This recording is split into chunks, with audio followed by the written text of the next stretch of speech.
What's up everyone? I'm your female otaku and I'm here to... Whoa. Wait.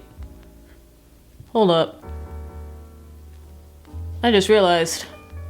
I think I just got my hair cut like Konatsu. With this episode of Shouwa, OMG, was that amazing! Of course, you know there's never a bad episode, but there sometimes, you know, a little more average episodes than others, but this was not one of them. Oh my lord, this... Ooh, that was great. I'd say like the only flaw that I have with this episode is the music. Like, I do love the music. You already know. Like, this was, like, Shouwa was like my favorite OST of last year. It's just that I think that they played the music a bit too loud and played it at the wrong scenes. But other than that, it's a pretty great episode because we meet the father as I suspected. The man we met last week who dropped off Konatsu is the father. What I did not expect is that is the big boss, the boss of the gang that Yotaro was a part of. Oh my lord. You see, apparently the big boss, he's very friendly with Yakumo. Yakumo, you know, performs for him quite often, and then that's how he met Konatsu. And then, you know, stuff happened, and now we have the child, which we finally got the name. The child is named Shin-chan. I'm just like, oh, this cute little baby. But what was really interesting is that actually more towards the beginning of the episode, we had Yotaro. He was practicing because, you know, he's trying to find his own Rakugo. And then Higuchi points out, he's just still like, hey, you know, why these words in this rant? Like, who says this? Who says ninkanpu? What is that? What does that mean? And Yotaro's just like, oh, I don't know. I just recite. I don't know what any of these things actually mean. I found that very interesting. I'm like, hold up. Yotaro just memorizes all of these, but he has no idea of the meaning of what he's performing? Huh. I'm surprised he was able to get this far. Yakumo actually complimented Yotaro for this, that Yotaro has a very good ear, so Yotaro's just that good at mimicking and he doesn't really need to know the meaning. However, if he wants to get better and have his own Rakugo, then he should start learning the meaning of it. Then that actually makes me want to bring up something. You see, remember in episode 1 how I mentioned about Chihaya Furu being like another like great josei anime that I haven't seen? Well, actually, I've been watching it for the past week now, and it's so funny because in a certain episode, they have it to where the characters realize that they don't understand the poems that are on the karita cards, and then they spend an entire episode, you know, learning their meanings, and then they get better. So I'm just like, huh, look at that. Okay, anyway, ignoring Chihaya Furu, back with Shouwa. The meetup between Yotaro and the big boss. We find out that Yotaro went to jail because of the big boss's orders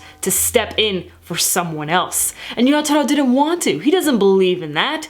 But the boss threatened his father. So in a panic, Yotaro decided to go to jail. And while he was in jail, his father died.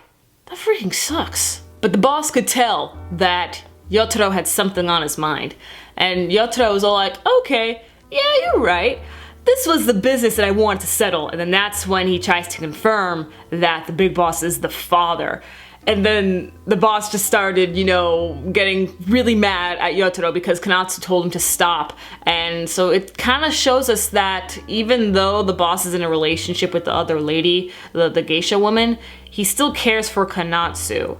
So he tosses Yotaro in the pond. Yotaro's bleeding, he's bruised up and everything, but he still gets up. He's like, wait, don't resolve everything without me. I still have something to say.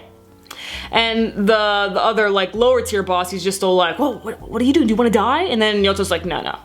I made a promise not to die before my superior. And so Yotaro says the rant. He says the ridiculous rant with old-timey curse words, and it's just like, what? But when he did that, there was just so much passion in that because he really yelled it out. And I smiled. I was like, Yotaro, you have grown. You're saying all these silly words, but your meaning is still coming across. And then that's when he realizes what the purpose of the rant is. It's because the character feels better in the end. And I was thinking about that. I was just like, wait a minute.